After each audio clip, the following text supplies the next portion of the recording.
नमस्कार विद्यार्थी मित्रांनो, सेल्फ स्टडी विथ महाराष्ट्रामध्ये आपलं स्वागत आहे. तर मित्रांनो, आपण कंबाईन ग्रुप बी आणि सी त्यापैकी कंबाईन ग्रुप सी ही 1 जूनला होणार आहे. तारीख पुढे ढकलली गेली आहे. सो आपण ही फ्री लेक्चर सिरीज सुरू केलेली आहे, ज्यामध्ये आपण आपल्या हँडरिटन नोट्स आपण लोकांपर्यंत पोहोचवतो आहे किंवा आपण एक लेक्चर सिरीज सुरू केलेली आहे, ज्याच्यामध्ये आत्तापर्यंत एखाद्या टॉपिकवर जे काही प्रश्न आलेले आहेत ते प्रश्न आणि जे आपले नोट्स वगैरे असतात ते नोट्स हे एकत्र करून एखादा टॉपिक आपण कसा कंप्लीट करतो आहे ते सगळं आपण आपल्या लेक्चरमध्ये घेत आहोत. ठीक आहे, फ्री लेक्चर्स आहेत, सो सगळ्यांपर्यंत पोचवा. ठीक आहे, आपला एक लेक्चर झालेला आहे जो क्लास नोट्सवर आहे.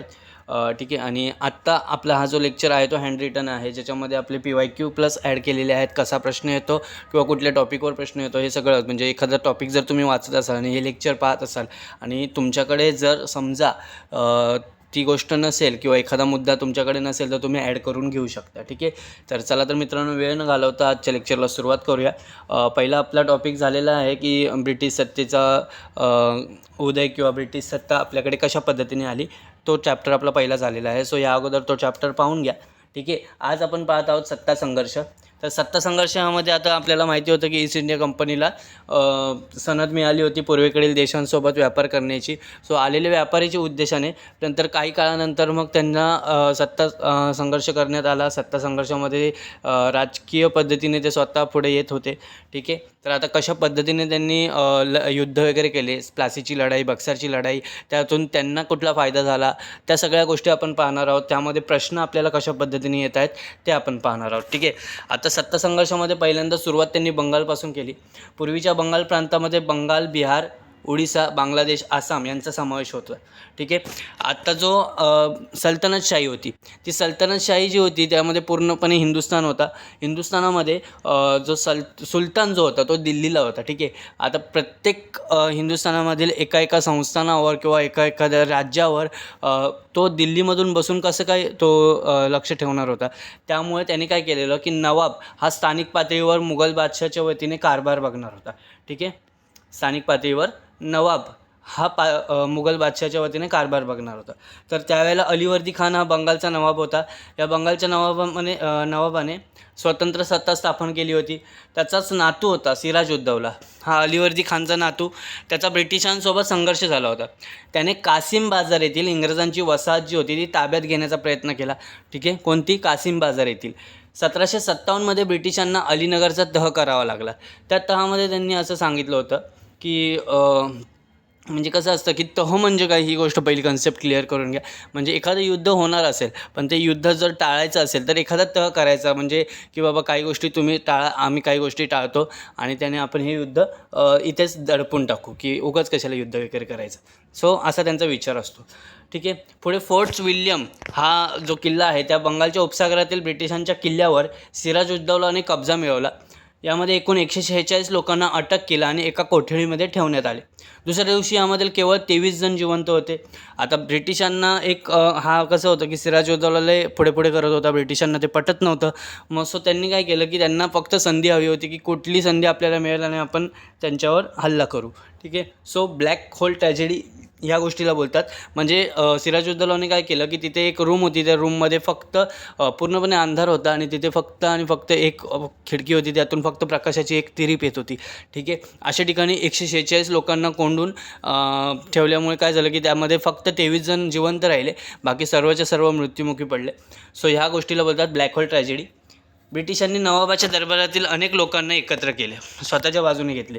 त्यापैकी आता ते अनेक लोक जे होते त्याच्यापैकी सिराजउद्दौलाचा सेनापती होता, त्याचं नाव होतं मीर जाफर. ह्याच्यावर सिराजउद्दौलाचा खूप विश्वास होता.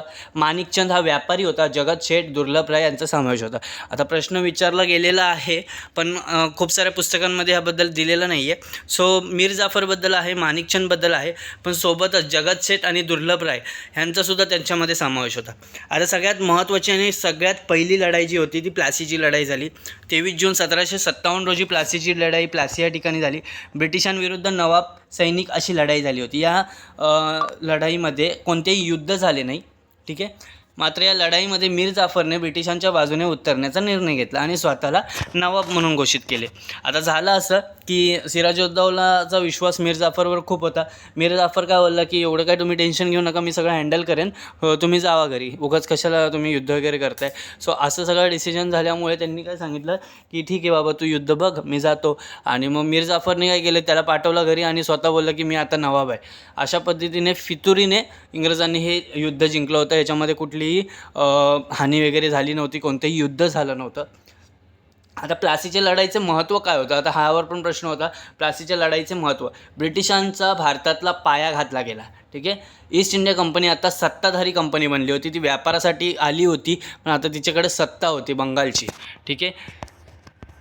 आता बक्सारची लढाई, आता बक्सारची लढाई 1764ची आहे. 23 ऑक्टोबर 1764 रोजी मुघल बादशाह शाह आलम, अवधचा नवाब शिजाउद्दौला, बंगालचा नवाब मीर कासिम हे तिघंजण विरुद्ध इंग्रज होते. ठीक आहे.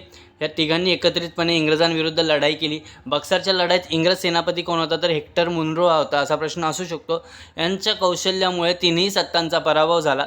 1765मध्ये रॉबर्ट क्लावने अलाहाबादचा तह केला. याद्वारे ईस्ट इंडिया कंपनीला बंगाल प्रांतातून जमीन महसूल गोळा करण्याचे अधिकार मिळाले. 1757मुळे सत्ताधिकारी झाली ती. आणि आत्ता काय झालं की ईस्ट इंडिया कंपनीला बंगाल प्रांतातून जमीन महसूल गोळा करण्याचा अधिकार मिळाला. सो आर्थिक गोष्टीकडे ते हळूहळू वळायला लागलेले आहे. मुघल काळापासून कसं होतं की प्रांतामध्ये दिवाणी कार्य म्हणजे आर्थिक कार्य आणि निजामी कार्य म्हणजेच कायदा सुव्यवस्था आणि पोलीस प्रशासन अशी कार्य दिवाण आणि सुभेदार यांच्याकडून पार पडली जात होती. आत्ता काय झालं की अलाहाबादचा तह कोणी केला आहे, तर रॉबर्ट क्लाइव्हने केलेला आहे. अलाहाबादच्या तहाने ईस्ट इंडिया कंपनी आता बंगालची दिवाण म्हणून कार्य करणार होती. ज्यामध्ये त्यांनी असं सांगितलेलं की बाबांनो, तुम्ही कायदा सुव्यवस्था प्रशासन जे काय आहे ते कायद्याशी रिलेटेड ते तुमचं तुम्ही बघा, त्याचं आम्हाला काहीच घेणं देणं नाही. आमच्याकडे फक्त आर्थिक गोष्ट असली पाहिजे, दिवाणी वगैरे. ठीक आहे. सो आता ह्या सगळ्या गोष्टींमधून काय झालं की जमीन महसूल पद्धती निर्माण झाली. ठीक आहे. यावर प्रश्न 100% असतो, जमीन महसूल पद्धत. ठीक आहे. तर यामध्ये क्रम वगैरे लावा ह्यासारखा पण प्रश्न असतो. पहिली आहे कायमधारा पद्धत. यावर आपण डिटेल लेक्चर घेणार आहोत जमीन महसूल पद्धतीमध्ये. सो आत्ता या ठिकाणी एक मुद्दा आलेला आहे की त्यांच्याकडे दिवाणी कार्य आलं, तर ते दिवाणी कार्य आल्यानंतर पुढची प्रोसेस कशी होती त्याबद्दल मी हा मुद्दा टाकलेला आहे. जमीन महसूल पद्धत आपण पूर्ण चॅप्टर पुन्हा नव्याने घेणार आहोत, ज्याच्यामध्ये सगळं काही गोष्टी ॲड केलेल्या आहेत. ते क्लास नोट्सच्या PDF मधून घेऊ आपण. ठीक आहे. जमीनदारी पद्धत या नावाने सुद्धा ओळखली जाते कायमधारा पद्धत. जमीनदार हा जमिनीचा मालक होता. हे कन्सेप्ट तुमच्या इथे दिलेले आहेत. कायमधारा पद्धतीची कन्सेप्ट काय, जमीनदार हा जमिनीचा मालक होता. लोकांकडून महसूल जमा करून सरकारकडे भरण्याची जबाबदारी होती. बंगाल, बिहार, ओडिसा या प्रांतातून ही पद्धत लागू झाली. आणि ही पद्धत कुणी लागू केली, तर कॉर्नवॉलिस यांनी पद्धत लागू केली. याची ट्रिक वगैरे असं एक गोष्ट सांगतो तुम्हाला, कवरनं कायमधारा, कवरनं कॉर्नवॉलिस. ठीक आहे. जोड्या लावायला जर प्रश्न विचारला तर. आता रयतवारी पद्धत, जमिनीचा नोंदणीकृत मालक हा रयत असेल, याची जमीन महसूल सरकारकडे भरण्याची जबाबदारी होती. ठीक आहे. रयत म्हणजे प्रजा. जमिनीचा नोंदणीकृत जो असेल तो स्वतः मालक असेल. ठीक आहे. याची जमीन महसूल सरकारकडे भरण्याची जबाबदारी होती. मुंबई आणि मद्रास या प्रांतातून ही पद्धत लागू झाली. आता थॉमस मनरो हा या पद्धतीचा जनक होता. मनरो आणि रीड असं आहे. ठीक आहे. सो वर्ण मनरो आणि रीड आणि रयतवारी असं लक्षात ठेवा. पुढची पद्धत आहे महालवारी पद्धत.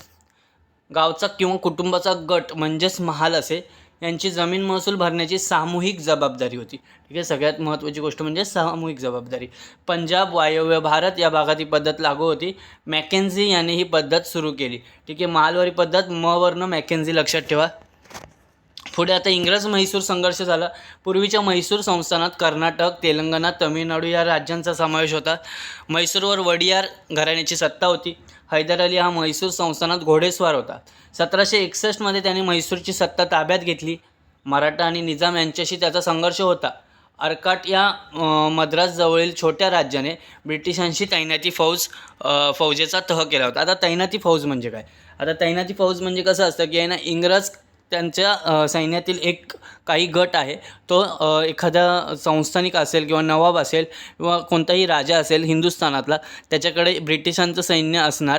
तो लढाईसाठी त्या सैन्याचा उपयोग करेल किंवा एक संरक्षणासाठी त्या सैन्याचा उपयोग करेल. बाकी सगळा काही खर्च, खाण्यापिण्याचा सगळा खर्च हे आपले राजे बघणार. फक्त त्यांच्याकडे ब्रिटिशांची एक सैन्याची तुकडी असणार. ठीक आहे, तर याला बोलतात तैनाती फौज.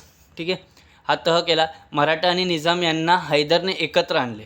ठीक आहे, मराठा आणि निजाम यांना हैदर अलीने एकत्र आणले आणि अर्काटवर आक्रमण केले. ब्रिटिशांनी या लढाईत अर्काटची बाजू घेतल्यामुळे हे युद्ध पहिले इंग्रज म्हैसूर युद्ध झाले. 1767 ते 1769 म्हणून ओळखले जाते. मद्रासवर आक्रमण केल्यामुळे इंग्रजांना तह करावा लागला. मद्रासच्या तहाने पहिले इंग्रज म्हैसूर युद्ध संपले. आता मद्रासच्या तहाचे पालन होत नाही असे सांगत हैदरने निजाम आणि मराठा यांना एकत्र होत अर्काटवर कब्जा मिळवला. यातूनच दुसरे इंग्रज म्हैसूर युद्ध पण झाले. ते होतं 1780 ते 84च्या दरम्यान. ठीक आहे, 1782मध्ये हैदरचा मृत्यू झाला. त्याचा मुलगा जो होता टिपू सुलतान राजा झाला. मंगलोरच्या तहाने दुसरे इंग्रज म्हैसूर युद्ध संपले होते. ठीक आहे, तह लक्षात ठेवा. म्हैसूरच्या युद्धामध्ये तह लक्षात ठेवा. लॉर्ड कॉर्नवलिस याने टिपूच्या विरुद्ध निजाम आणि मराठा यांना एकत्र आणले आणि यातूनच तिसरे इंग्रज म्हैसूर युद्ध झाले 1790 ते 1792. टिपूची राजधानी जी होती ती श्रीरंगपट्टणमपर्यंत ब्रिटिश सैन्य आल्यामुळे टिपूला श्रीरंगपट्टणमचा तह करावा लागला. या तहानुसार म्हैसूरचा 50% भाग मराठे, निजाम आणि ब्रिटिश यांना वाटून घेतला. इंग्रजांच्या साम्राज्यवादी धोरणामुळे चौथे इंग्रज म्हैसूर युद्ध 1799 रोजी झाले. या युद्धात टिपूचा पराभव झाला आणि त्याचा मृत्यू झाला. तर सत्ता संघर्ष हे अशा पद्धतीचे होते. ठीक आहे, बंगाल आणि म्हैसूरचा आज आपण पाहिलेलं आहे. सोबतच महसूल पद्धत, कायमधारा पद्धत आणि रयतवारी पद्धत यांच्या कन्सेप्ट क्लिअर केलेल्या आहेत. ते कोणत्या राज्यामध्ये ते लागू होतं हे सुद्धा आपण पाहिलेलं आहे. सो पुढचं लेक्चर जे आहे ते हिस्ट्रीचंच असणार आहे. सो चॅनलला सबस्क्राईब करा, लाईक करा. व्हिडिओ आवडल्यास कमेंट करून सांगा की लेक्चर कसं होतं. सो तुमचे एक लाईक मला सांगत असतं की हां बाबा अजून काहीतरी करायचं आहे, अजून काहीतरी करायचं आहे. सो लेक्चर्स खूप मुलांपर्यंत शेअर करा, कारण की हे फ्री लेक्चर आहे. याच्यामध्ये तुम्हाला एकही रुपये इन्व्हेस्ट करायचा नाही आहे. ठीक आहे, सगळेचे सगळे लेक्चर सिरीज मी तुम्हाला देणार आहे प्रत्येक विषयाची. सो आपल्याला 1 जूनपर्यंत आपला सिलेबस कंप्लीट करायचा आहे. ठीक आहे, धन्यवाद मित्रांनो.